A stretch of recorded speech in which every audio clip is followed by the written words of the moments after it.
મંત્રમૂલમ સદગુરુ વાક્યમ મોક્ષમૂલમ સદગુરુ કૃપા નામ સરીખો જગમાં કોઈ નથી જપતપ તીરથ ને જો નામે પાતક છૂટી જાય નામે નાશે મહારો માટે નામ જેને જાણ્યું એ તો ચાર વેદ ભણ્યો પણ ભેદ જેને નામ નો જાણ્યો એ તરત ખરો બન્યો સદગુરુ ભગવાન કી જય। આજે પવિત્ર ને પુણ્યશાળી ભૂમિ રૂપપુરા ગામની ધરતીમાં ભક્તરાજ ચંદુભાઈની આ 5મી પુણ્યતિથિ નિમિત્તે સાહેબ સતત 5 વર્ષ સુધી તારીખને યાદ રાખવી ને એ બહુ મહત્વનું છે। એમના પરિવારે મળી આવો સુંદર ભજનનો યોગ રાખી આ ભજનને દીપાવવા માટે આ કાર્યક્રમને આગળ ગતિ આપવા માટે ભજનને બળવાન બનાવવા માટે આજની ગાદી ઉપર પધારનાર તમામ સંતો હરિગુરુ મહાપુરુષો તમામના ચરણમાં કોટી કોટી વાર વંદન।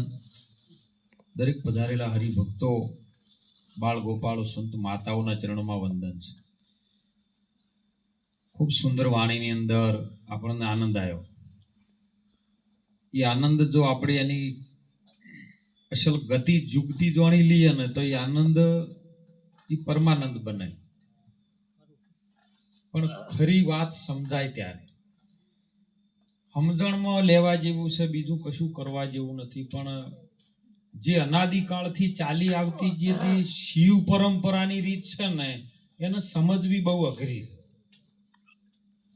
ઉપર સલ્લો તમને કોઈ એમ કે હા આત્મા ઓળખાઈ દઉં તરત લાઈટ થઈ જાય તો એ બધી વાતો ખોટી છે। એમ તરત આરે ઓળખાયો નથી। તમે ઇતિહાસ તપાસો। મારી વાત ઉપર પૂરેપૂરો વિશ્વાસ તરત ન કરવો। લેબોરેટરી કરો નક્કી કરો તમને મનન થાય નક્કી થાય કે હા બરાબર છે અનાદિકાળથી આ વાત જેમ છે એમની છે અને સમજાય તો પસ પાકી કરો। અનાદિકાળથી જેમ છે એમ સંતોએ રીત બતાવી નથી મફતમાં મળતો સંતના સંતપણો નથી મફતમાં। જો ભગવાન જ્યારે જ્યારે આવ્યો ને ત્યારે એની પરીક્ષા લીધી ને એમાં જે પાસ થયા ને એના નામ રહ્યા છે એમને। અજમલ રાજા એ ભક્તિ કરતા હતા અને કીધું કે દ્વારકાથી ભગવાનને બોલાવા હોય તો પોકરણગઢમાં લાવો। તમે રાજા છો અને તમે ધારો તો ભક્તિ કરો છો લાવી શકો છો। ત્યાં જ્યાં હતા દ્વારકા પૂજારી બેઠા હતા કે બરોબર ટાઈમ થયો ને દરવાજો વાંખવાનો ટાઈમ થયો તો ઉભારો ભાઈ દરવાજો હાલ ભગવાન હવે આરામ માટે જો હાલે નહીં સિસ્ટમ હોય એટલે અજમલ રાજાએ કીધું કે તાણા હું આ લાડવા લઈને આવ્યો છું મારા પ્રભુને ખવરાબા છે કે આ પથ્થરની મૂર્તિ ખાય છે આ તો સટકેલ મગજનો લાગે એટલે કે તાણા આ મૂર્તિ છે કે આ ના ખાય કે ના છૂટા થોડ્યા લાડવા તો કે તાણા અસલ છે અસલ જે આ મૂર્તિને કદાચ નકલી હોય આ મંદિર લઈને તમે બેઠા છો ને દ્વારિકાની મૂર્તિ જો નકલી હોય તો અસલ ભગવાન કયો છે મને બતાવો।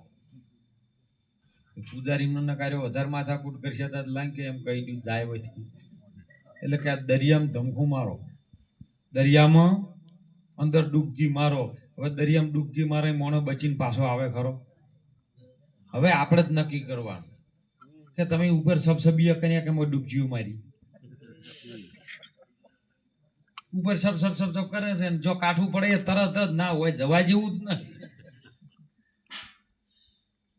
અને જે દિલ દરિયામાં મારે ડૂબકી મોતી લાવે જેને જેની અંદર ડૂબકી મારી ને હમણાં વાણીમાં જ વાત આવી હતી આદમ તો અંતરમાં રહેશે ભજન કરો તો દિલ દરિયામાં ડૂબકી મારો સીધ ફરો છો શેટે નકે ન કીધું કે દિલ દરિયામાં તમે સબસબીએ કરો ઉપર ઉપર પાણી રેડીને નીકળી દો। ડૂબકી મારો તો તળિયે જો તો ખબર પડે વસ્તુ તળિયે પડી છે। અને એટલા માટે અનાદિકાળથી જે વાત આપણા ભગવાન વેદ વ્યાસ કહે છે આ ગાદી છે ને વેદ વ્યાસની થાપેલી છે. આના ઉપર રહીને આપણે જૂઠું ન બોલી શકો. વ્યાસની ગાદી છે ને એ ભગવાન જેવા પણ એની સામે